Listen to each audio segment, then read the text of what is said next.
Hey, and welcome back into the 7 round mock draft series. Today we're going to be looking at a team with no first round pick, the Chicago Bears. Doing it a little bit out of order. We've done the first 3 picks before. I kind of wanted to get the Bears done just because I feel like there's not too many mock drafts with the Bears out right now because of them not having a first round pick all offseason due to the Khalil Mack trade. But I think that getting them out of the way would be very good for Bears fans and just in general because I think that these teams in the second round, they still do deserve their mock draft. They don't have to always go last. So Bears fans, let me know in the comment section where you are. Of course, if you're new to this, please be sure to like and subscribe.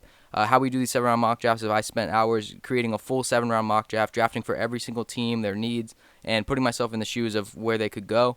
And that's where it is. So the prospects that might be there or might not be there, you never really know. No prospect is ever going to be repeated twice. So that way you understand that maybe a guy that you want might have already been taken due to that. So that's how we do these mock drafts. Without further ado, we're going to get right into it. With pick 43, the first pick for the Bears, I have them getting T. Higgins at pick 43. This is huge for them. I think that getting a receiver in the second round with one of their 2 picks is kind of a need. They got Riley in the later rounds next year. I think it was round 3 or 4, 5 even maybe. But I think that when he came out, I wasn't really a big fan of him. I think it was more a name brand than it was his talent at Georgia. I think that he kind of got overhyped a little bit, but I love Anthony Miller. I love Allen Robinson, but after that, you don't really have a surefire number 3. And with how Mitchell Trubisky's been playing the past few years, and Matt Nagy needs to get the team back in order, getting a receiver like T. Higgins will be huge for the team as they be going into next year with a nice receiving core to go into the absolutely stacked NFC North. But when you look at what T. Higgins can do, I mean, 6'4", 215. He's had comparisons to A.J. Green. I think that's his ceiling, but his last 2 seasons at Clemson have been absolutely insane. He amassed over 1,100 yards this year, almost 1,000 last year, and a total of 25 touchdowns just in the past 2 seasons. He's been an absolute beast. Trevor Lawrence has done a big help for him as well, as he has just grown with Trevor Lawrence, and they've had such a good connection. I think his problem is definitely getting off of the ball. When the ball snapped, he kind of needs to get out into his route a little bit quicker. Other than that, I think he runs a solid route tree. It's obviously going to need to be developed a little bit more, but his height and the way he can go up and win the ball is absolutely huge. I think him and Al Robinson would be very scary, especially with a guy like I still like Anthony Miller as well. I think that those 3 would be very good together, and I think that's just a great pick for the Bears to get to their arsenal. Then we go on to pick 50, the cornerback out of Clemson. Going back-to-back Clemson picks here, A.J. Terrell is going to be joining his friend T. Higgins on the Bears. The thing I love about Terrell is his height, 6'1", 190, and he plays like it.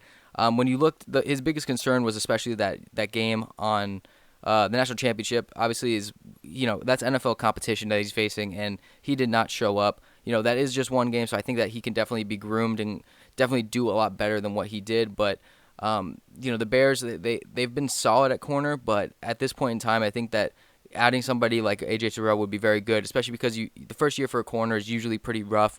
There's not too many Jalen Ramseys that come out and they're just amazing right away. But you get a guy like A.J. Terrell, I think he'll be solid this year and definitely be a full-time starter, if not a number 1 or number 2 in the next season. I think, like I said, his height is very good. He can play the receivers very well. I think that just what he's got to work on is staying with receivers pretty much. All these things that you're going to adapt to better at the NFL level. He's just got to make sure that he can play against this NFL competition on a consistent basis. And once he's consistent with it, I think he's going to be very good for the Bears. 2 very solid picks out of a very solid university for the first 2 picks for the Bears. Then we move on over all the way to pick 163, as the Bears, they really don't have too many picks in the day 1 and 2 range, but at 163, I have them getting Netane Muti, the guard out of Fresno State. Now, Netane Muti had gotten a lot of buzz from the Combine, and if you aren't aware of what he did at the Combine, he had 44 reps on the bench. I think it's a 220-pound bar is what they have him do. It's similar to that, but 44 reps on the bench. This guy is a strength animal. NFL.com has him as a developmental starter is what they have him being. So I think that's somebody that you really could use. When you look, Kyle Long just retired, so there's a little bit of a hole at the guard position. You get a guy like Moody, who I think you honestly could play in his first year.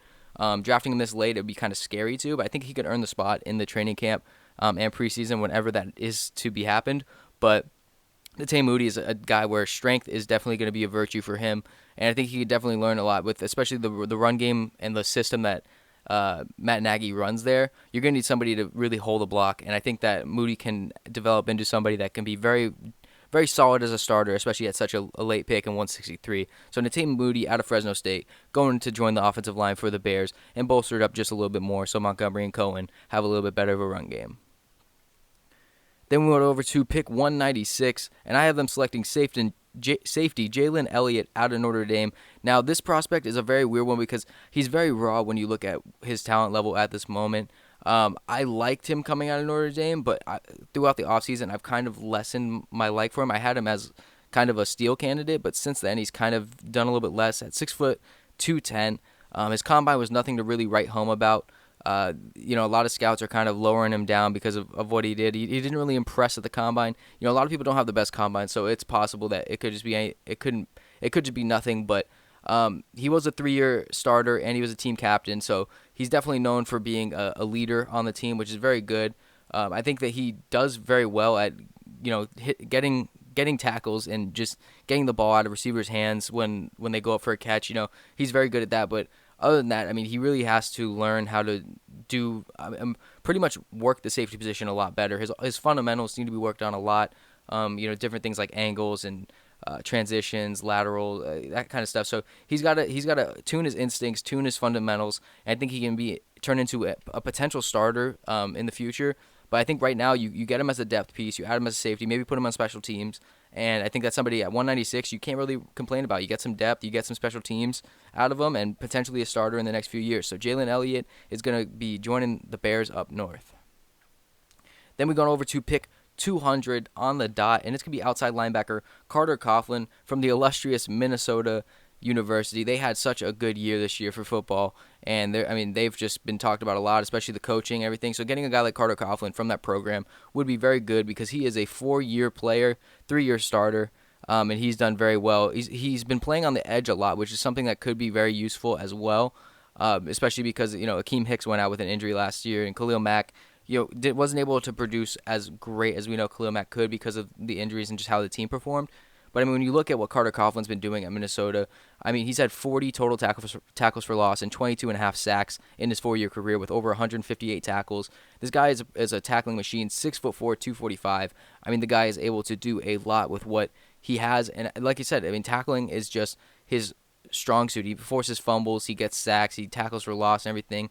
The only thing is that when you kind of look at him, you don't really see a Jadeveon Clowney, J.J. Watt, Frank Clark kind of build from him. He's definitely more slender. He's more of a Marcus Golden type of build, which it's not really a bad thing, but it's also it can be. So you got to teach him how to bend better. You got to teach him how to really get the fundamentals down correct, because if he's able to rip free from blocks and use his body the right way, contort it the right way, I think that's something that is an advantage more than it is a disadvantage. So getting a guy like Carter Coughlin at pick 200 would be huge for the Bears. It's possible that he goes early. He fell to them in this pick, and I think that's somebody that they would love to have as a good depth piece behind Khalil Mack and possibly add into to kind of fill in that Leonard Floyd void that they had to release for some cap space. Then we go over to pick 226, and I have them getting Chapelle Russell from the University of Temple University. Chapelle Russell is another guy where I like his build because it kind of mimics what we are expecting from the linebacker position in today's day and age. 6'1", 230 pounds. He was there since 2015. He's been on the Temple team as a redshirt freshman, been a starter for the past 2 years, and he's been consistent. That's really what it is. His last 3 seasons, he's had 70 tackles, and 72 tackles, and almost 20 tackles for a loss in his career as well. He spends a lot of time getting those tackles, making good reads on the ball. It's another thing where it's a late round guy, but I think that this is somebody that you could develop into somebody that you could throw in there a couple times. What are his strengths? I think, like I said, he's able to get around blocks. He gets good tackling. And he can handle the coverage abilities that a linebacker is kind of expected to do nowadays. And when you look at his build, he kind of looks like that. It's an athletic build, and that's what you want in your linebackers now. It's not really, you don't really want the guys who are just going to run and headhunt anymore. You want the guys who are able to go into coverage and get through blocks and read the line when they have to. His like I said, that's such a blessing for linebackers today's age, but it also can be a curse because it is a smaller frame than what you're used to at some linebacker positions, and he's got to just tune his IQ a lot with football as well. He doesn't really understand the plays all the time. He's got to have better patience, and he's got to be more aware of what's happening on the play, because there's a lot of times for every good play, there's probably about 2 bad reads on plays that you wish that he didn't have to go through. So getting a guy like Chapelle Russell, it's possible he could just turn up and end up getting a good spot on the roster. If not, you have a good depth piece, and maybe use them on, like I said, special teams and everything. When you go to these day 3 guys, a lot of them start off on special teams and just as depth pieces, and when their number gets called, you hope that they can do it. So a lot of 7-round mock drafts, if they're drafting, if your team needs a running back, you have no running back, and they're drafting him in the 7th round, it doesn't mean he's going to be your starting running back. That just means that he's probably going to be a special teams fighting for a running back 3 or 4 spot.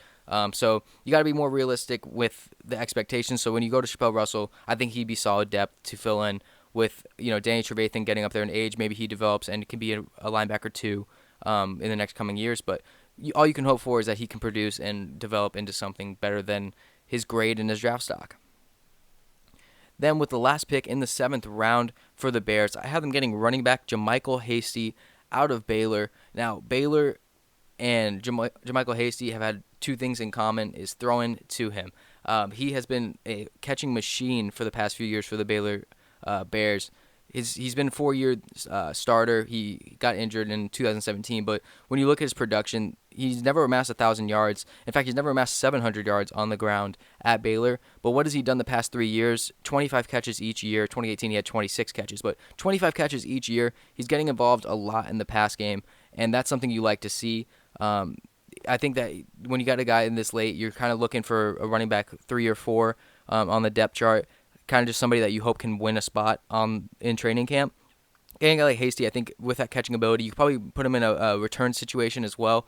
When if Cohen goes down or whatever, I think that you can use Hasty as a returner. I think you can use him in different sets as well. I mean, we know how much Matt Nagy likes to make creative play calls and use his running backs in separate ways. So getting a guy like Hasty to fill in kind of what Cohen is doing as well, for any reason or need, I think that getting him as a running back 3 or 4 would be very good for Matt Nagy, especially because of his pass catching ability. But that is actually going to be it for the Chicago Bears rebuild. Let me know who you have for the Chicago Bears in the comment section below. If you're a Bears fan, let me know how I did. Let me know what you think could be different, or what you would do in these situations.